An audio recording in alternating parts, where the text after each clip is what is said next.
Casimero, pupusta ng 5 milyon pero hindi kay Tapalis. Yan ang ating pag-uusapan, kabady. Bago ang lahat ay pakisuportahan ang page na aking pinamagatang Sports Update at pakihit ang subscribe at bell button para lagi kang updated, kabady. Maraming salamat.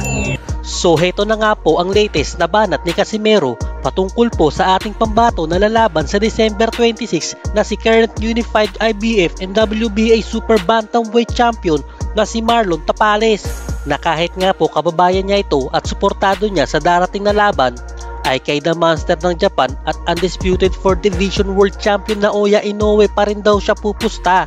At nabanggit pa nga ni Cuadro Alas na 5 billion daw ang itatalpak nito sa boksingerong Hapon. At PM is the key, pahabol daw nito.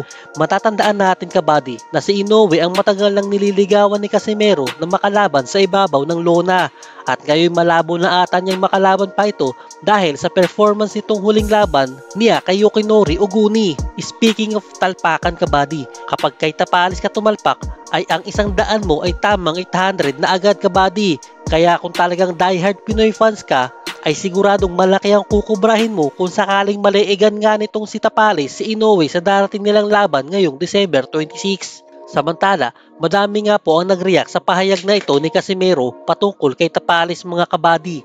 Ang iba pa nga ay agree na walang chance na manalo si Tapalis kay Inoue at mabubugbog lamang ito at baka nga daw naman knockout pa sa loob ng 1 hanggang 3 rounds. May ibang netizen naman na kinontra ang mga pahayag ni Casimero na puro hingal lang naman daw ang inabot sa laban niya kay Oguni at bitter lamang daw umano'y si Cuadro Alas dahil hindi siya ang makakalaban ng tinaguriang halimaw ng Japan. Wala namang pahayag tungkol dito si Tapalis, mga kabady, at tahimik lamang itong kinukondisyon ng katawan nito at pinapalakas ang bodega na paboritong patamaan ng halimaw ng Japan.